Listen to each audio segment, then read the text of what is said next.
Welcome to the Cottage Goth Library. I am Lunacha, or Luna for short, and I am here to talk about all the books that I've read in June, my wrap-up for June. Hi Renee, how are you? Hello. I almost did not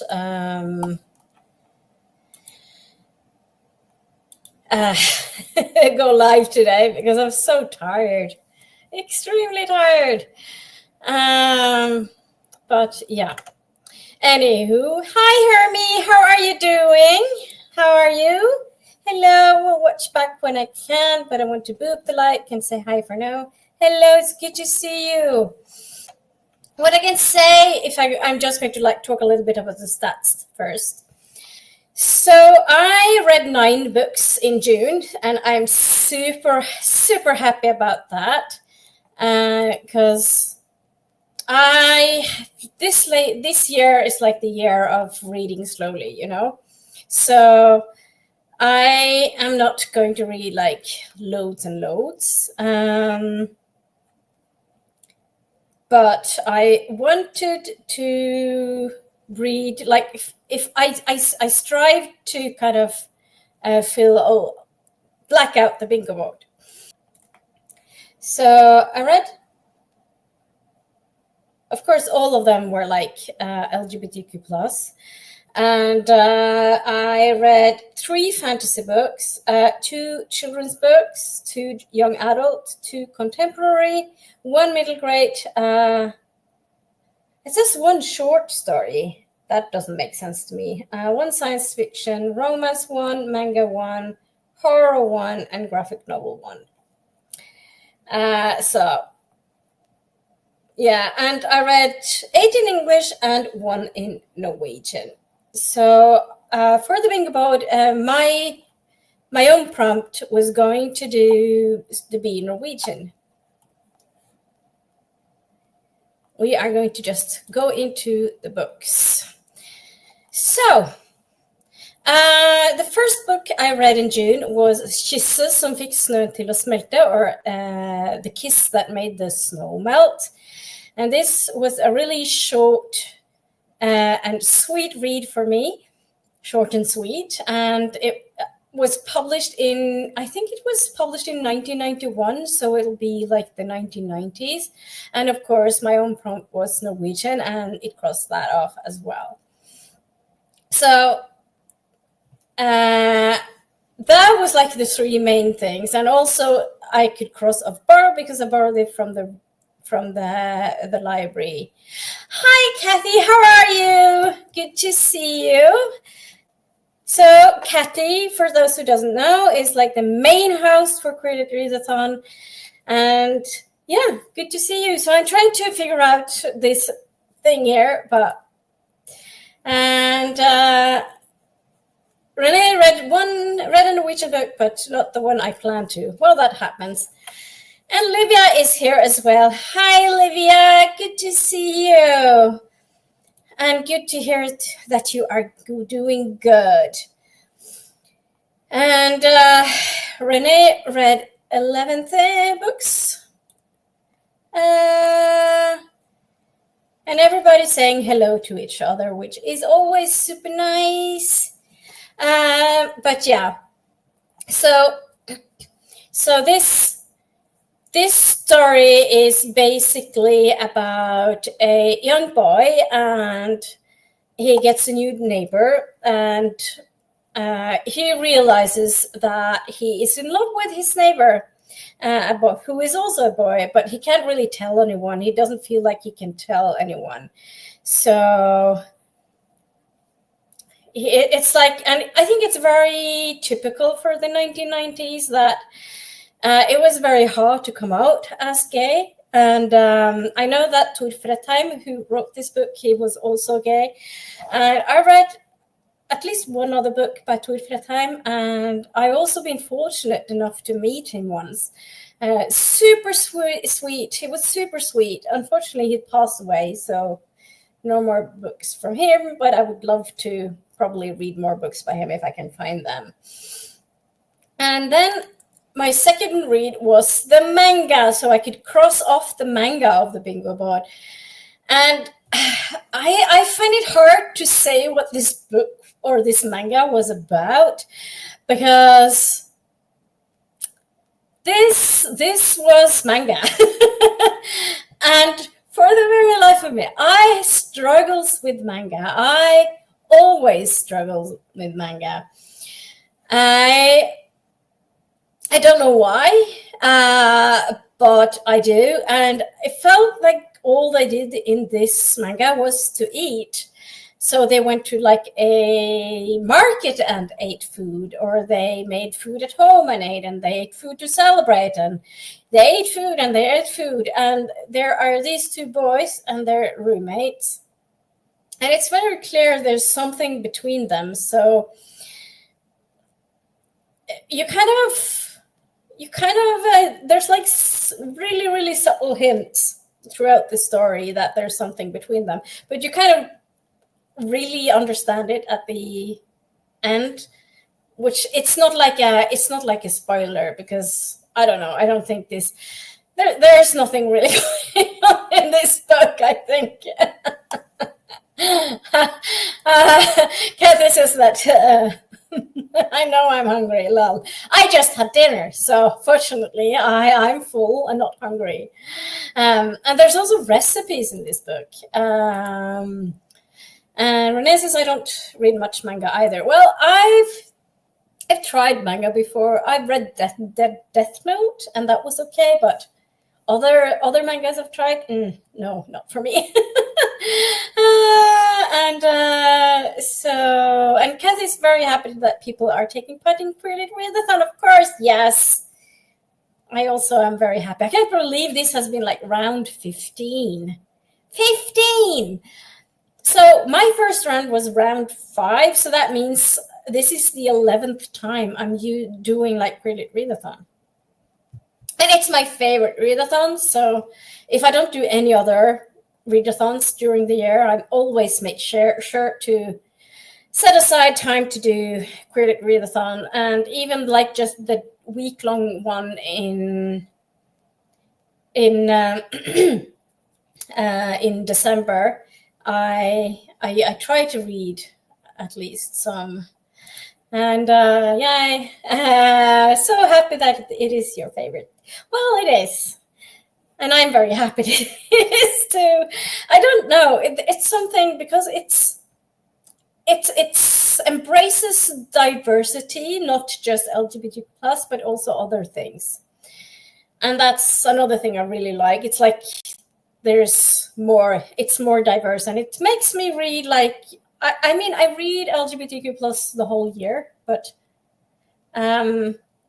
there's something fun to find something that you might not have picked up otherwise. I'm pretty sure there are books this round I wouldn't have read if it wasn't for QueerLit Readathon, but I'm going to get back to that later on.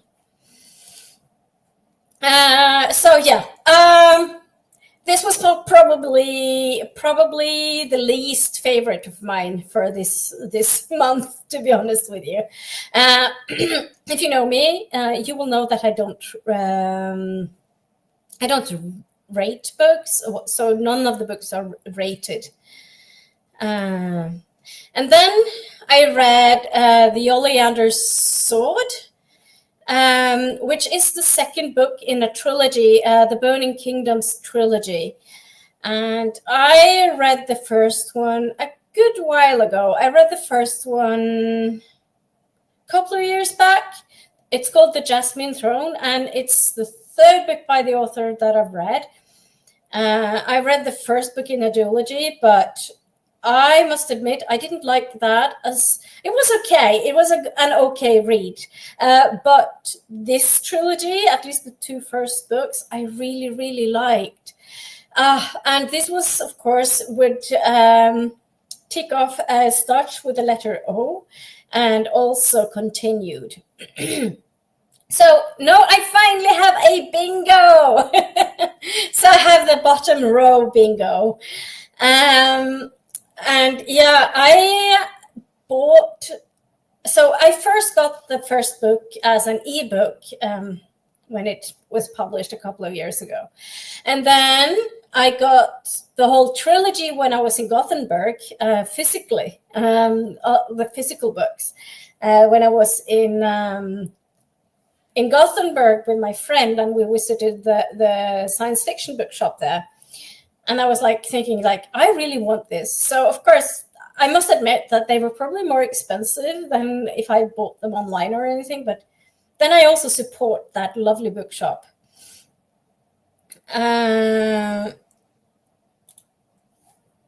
So Renee says that never done QueerLit Readathon before this year, but it was fun. Yeah. And Kathy's very glad that everybody's having fun. And yay, bingo, yes. First bingo. I must admit that it's been rounds where I haven't done bingo. Some rounds I've not managed to read many books. But I think I blacked out the board once before, and that was December 2020. It was after I had just had COVID, and I was in Belgium for a week, for not the whole week, but part of the week. So 2022, I think. So yeah. And then my next read was A Psalm for the Wild Built, which is it could tick off short and sweet as well, but I already ticked that off, and if I'm not ticking off a bingo square if I've already ticked it off. So it's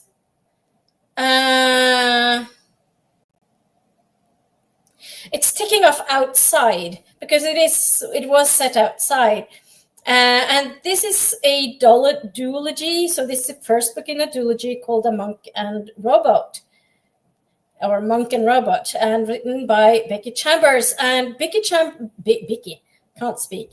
Becky Chambers is the same author who wrote A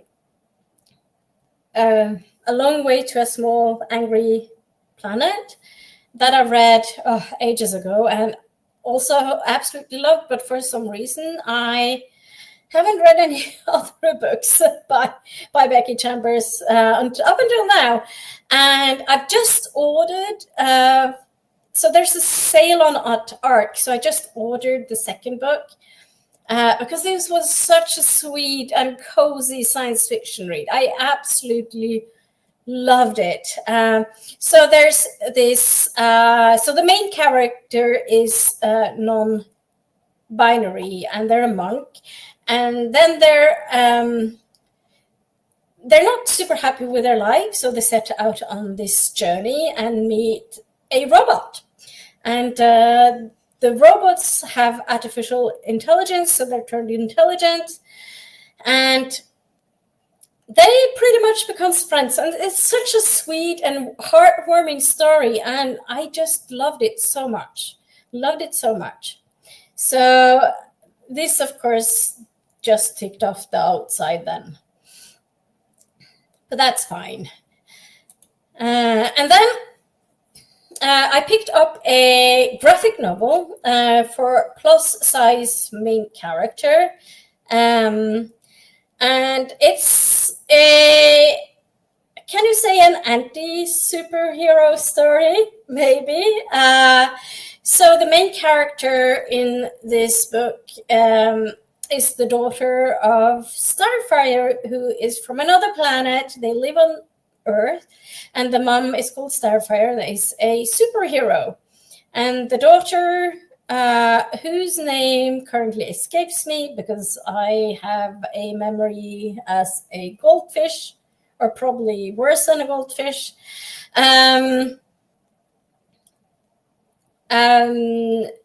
She has no superpowers at all. And she's a little bit of an uproar, and there's this girl in her school that she is like so she has like a huge cross on her, and then she has to do like a project with her at school, and they become friends, and things happen. Not as you would think. It's not like they get together and they live happily ever after or anything. No, that's not what happens. But I'm not going to say anything else because that would spoil.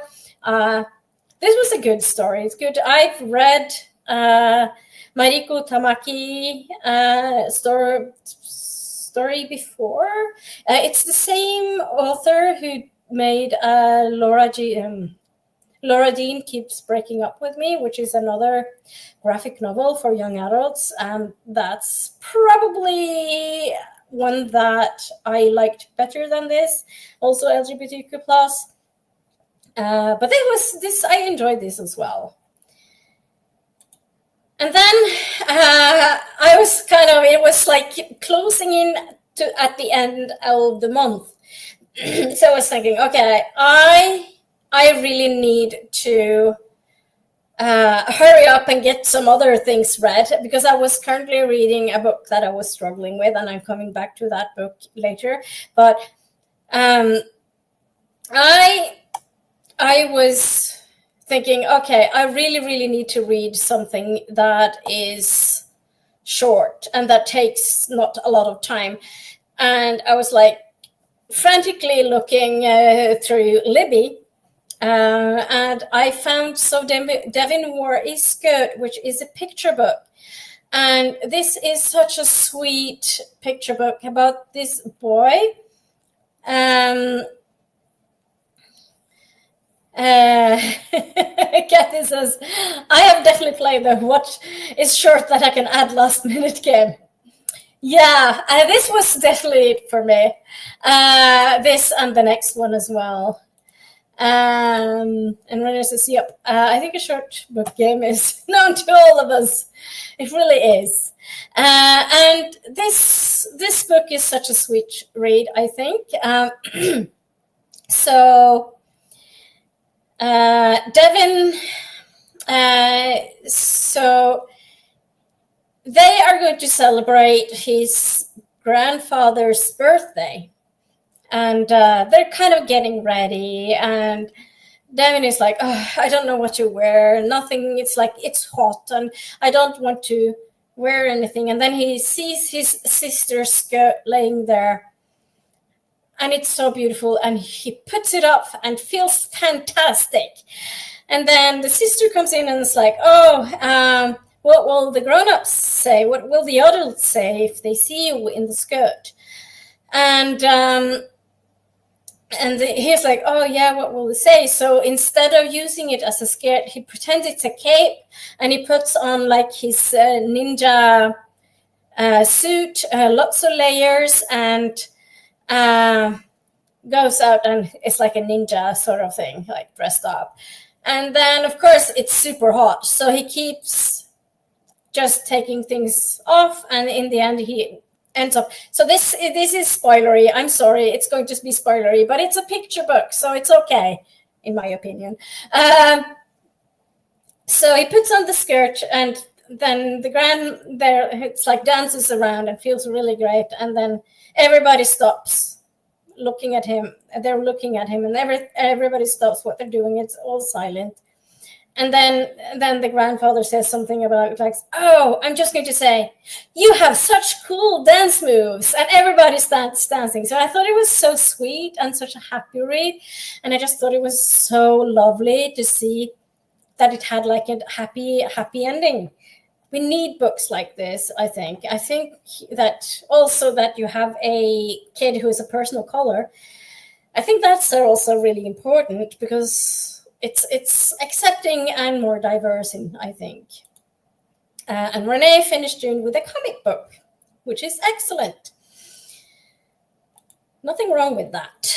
And then next, I picked up a picture book that I've been thinking of reading for a long time. And I actually ordered it in the library as a physical book, but I didn't get it in time.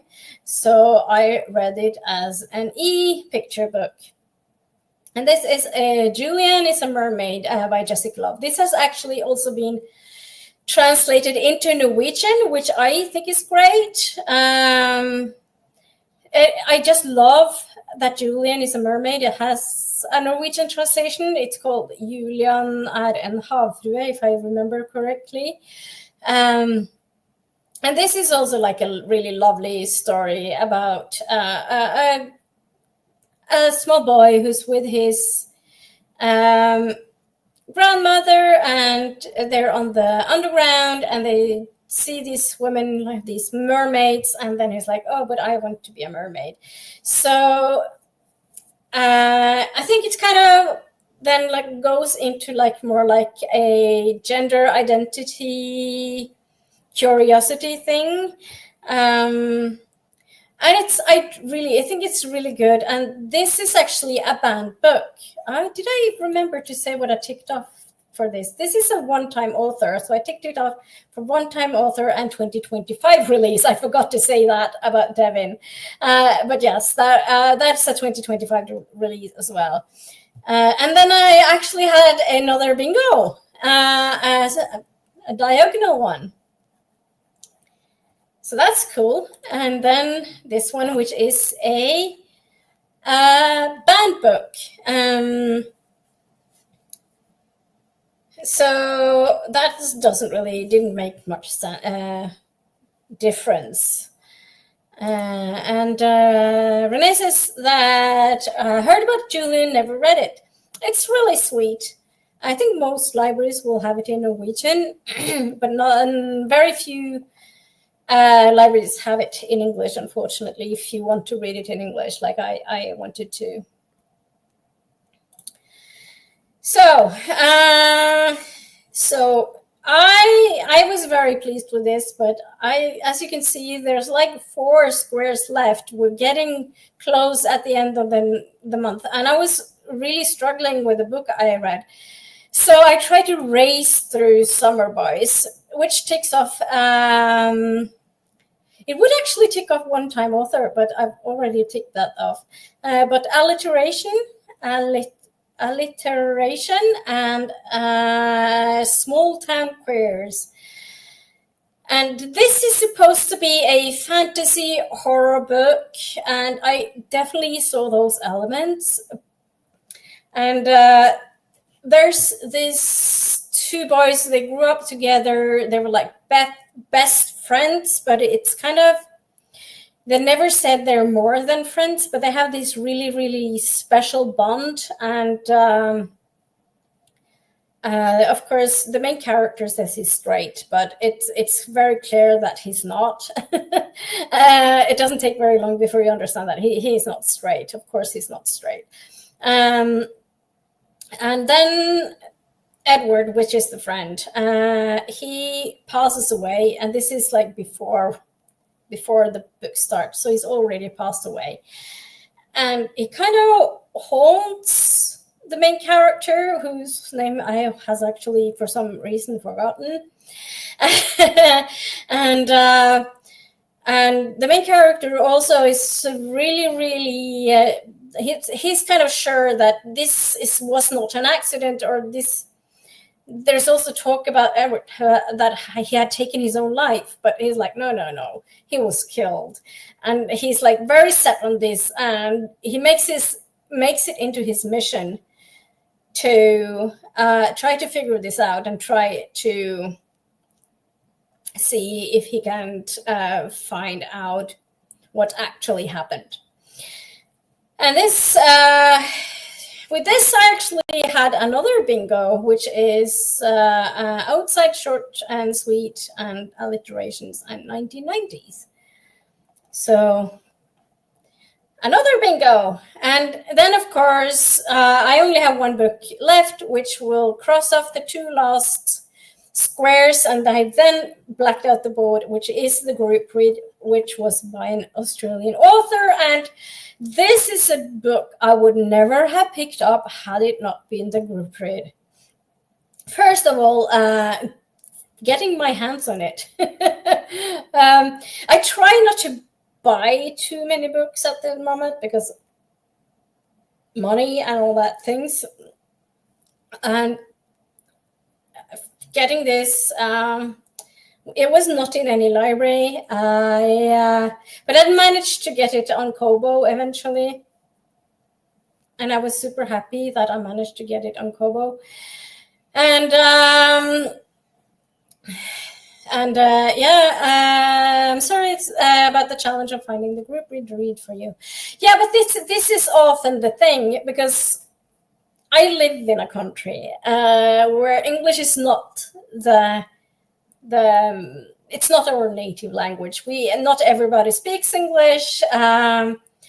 And a lot of people don't really read in English. Of course, when there's like younger people, lots, like if you're like 20s up to early 30s, mid 30s, 30s, probably also up to 40s. A lot of people will be reading in English. Even my generation, 50 plus, will be reading English, but even less so. I know people who are my own age, they don't read in English, and this has not been translated. But I was super happy that I got my hands on it and that I read it, because this was an emotional ride, I tell you. It sure was. And so the main character in this book, who is called... See, I'm so bad with names. I'm really, really bad with names. I just read it. I finished Marco. It's on the front page. Marco, the main character. He's gay and out and loud and proud, but he's also he's what we in Norwegian would call a streber, or en streber. He wants to do everything right. I'm also terrible with names, Kathy. I'm glad. I'm glad it's not just me. Because it's hard. But yeah, Marco, he's one of those people who really, really wants to get everything right. He wants to go to medical school. He's like top scores in everything. And it's just wants to, he kind of planned his life to the teeth. But then he kind of is supposed to move to Melbourne, and I think it's Melbourne in Australia, and start university, and then he gets a panic attack. And that kind of makes everything like spiral into what is going to happen in this book. Because his parents say that, okay, so we don't want you to go to university. We think you should get some help. And his mom wants him to go to a psychologist, and his father, I think, wants him to work. And then his grandmom, who's Italian, decides to contact his uncle, who's like a captain on a cruise ship, and arranges him to go to this cruise ship. And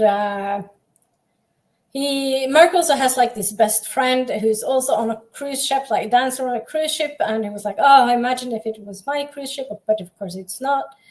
And then he goes off and kind of was wondering how that will be like. It's like, find it maybe a little bit hard at first. And then all of a sudden his best friend shows up, and she kind of tells and starts working at the same cruise ship. And everything is like, yay, hurrah. And then because of these panic attacks, and he doesn't want to admit that he has panic attacks. He calls it like a blip or a thing. But his friend is like, yeah, but you need to do something. And then they decide that he should, because since he's always wanting to do everything right, they decide that he should do everything wrong and only the wrong answers, hence the title of the book. And he kind of tries to do the things he wouldn't do otherwise, that like the old Marco wouldn't do. And there's this really good looking, so it's a very good looking guy, and on the ship, who's also a dancer, and he kind of was like very attracted to him. But of course, his has a bit of a rumor, like he's kind of infamous for not being the best, I guess.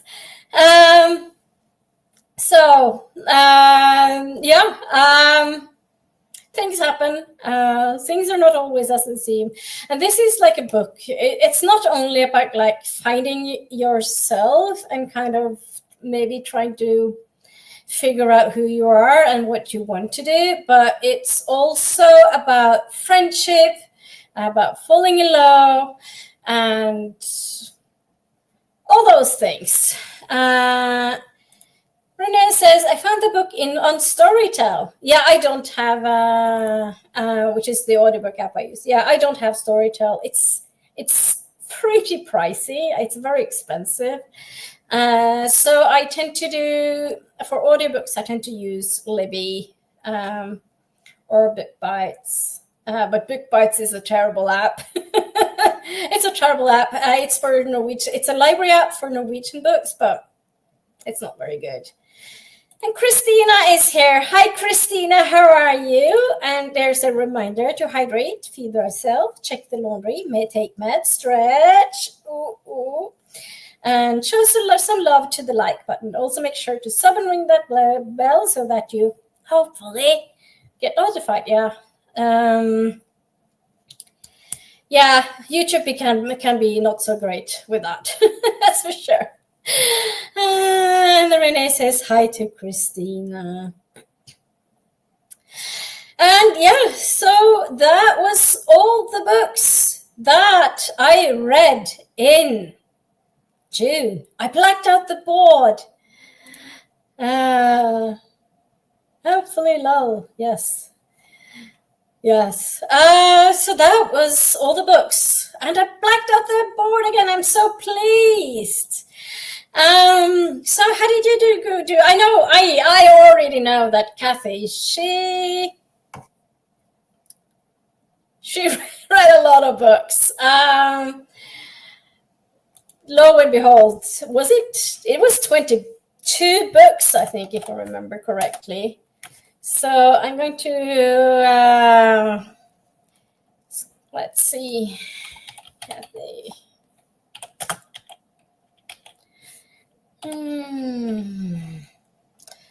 And Kathy is so far down in the alphabet, so I have to,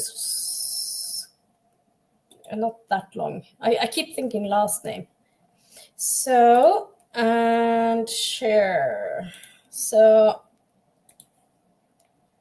yeah, finished 22 books. Yeah, that's very impressive. And as far as I remember, in your and then so Renee says, it seems like a nice reading month. Yeah, it's one of my best this year. My main goal this year is to like be slow and read slowly and not stress about books. But there's something about the QueerLit Readathon. It's like I just can't help myself. And yeah, wow, that's a lot. And I always go hard for my own readathon. That you do. That is not a lie. And here's the link to Kathy's wrap up for June. Make sure to go and have a watch at that and give it a like. And also remember to subscribe to Kathy so you don't miss out on the next QueerLit Readathon, which will be in December. I think there are dates, but I don't remember them. Do you remember the dates, Kathy? Let us know which dates the next round is. I know it's December, but I just can't remember the dates. And then it's just a week, not a whole month. And Kathy says, excellent. Oh yeah, so sorry. Renee says, I might do a QueerLit Readathon wrap up on Instagram. You really should do that. I think. And remember to tag it with QueerLit Read. And excellent, I'm excited to see it. And true, good reasoning that, Kathy, and Heart. And so, yeah. So the 7th to the 13th of December is the next round of the QueerLit Readathon. I'm already looking forward to it for sure. So we're at the end. June is over. What are we doing now? I actually started July with a new book. So I'm reading it as an audiobook, and I picked it up. I've read one book by the author previously called In the Ravenous Dark, which is a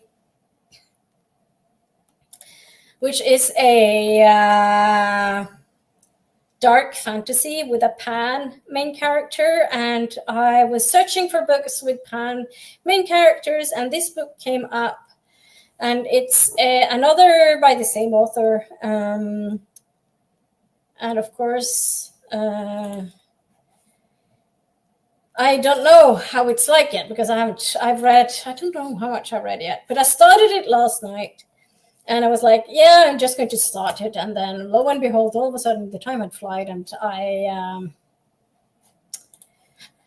was 24% into the book. But it's also an LGBTQ plus book. It's called Court of the Undying Seasons. And it's like a fantasy book with vampires. And I'm all here for vampires. So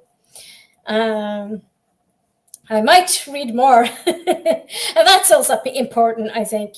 Don't just read queer for QueerLit Readathon, read queer all year. And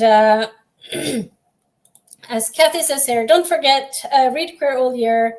And Kathy has prompts for every month outside QueerLit Readathon as well. Yes, I must admit, I don't do these prompts. But I'm quite sure they're really, really helpful for people.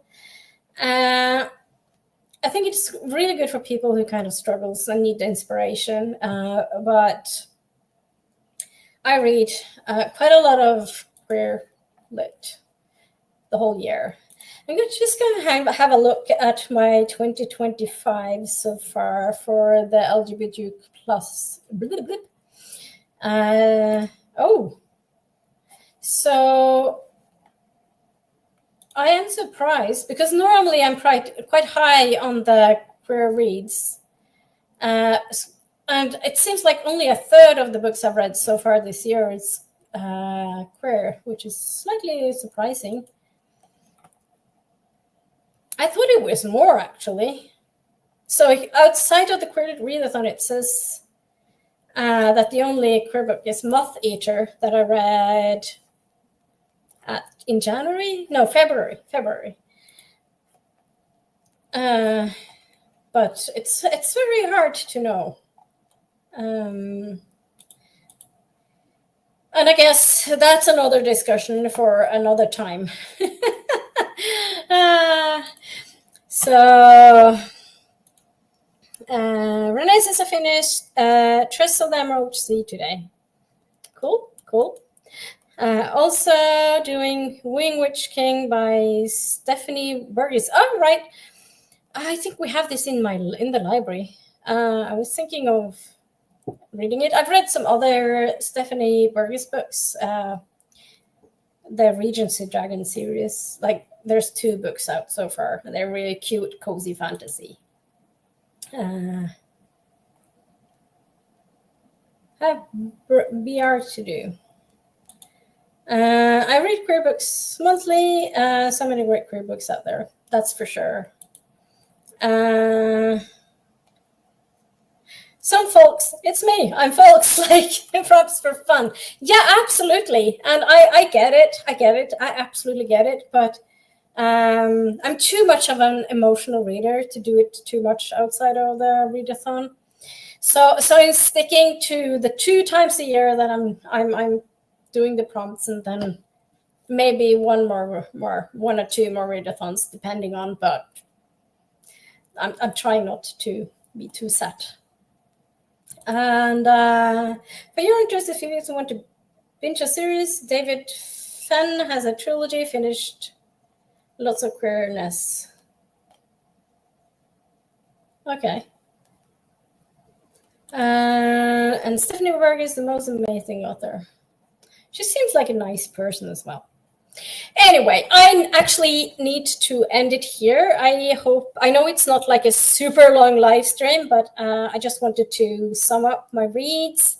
I might have to go back and edit this video or this stream and cut out some stuff, especially me fiddling around with things. Unfortunately, I don't think I could do any subtitles to it. I would have loved to do captions, but it's just simply not something I can do for a live session. It's too much. I am struggling a lot with what I already have, and I haven't put out a video since May for reasons. It's been fun, yes. And if you're still around, Kathy, thank you so much for hosting the QueerLit Readathon again. No, that makes sense. Yeah. Yeah, Kathy, thank you so much for hosting QueerLit Readathon. I absolutely love this readathon. As I said, it's my favorite, and I'm just flabbergasted by all the work you put in, and so grateful, so grateful. You're welcome. So with that, have a wonderful rest of your day, and I will see you next time. Bye.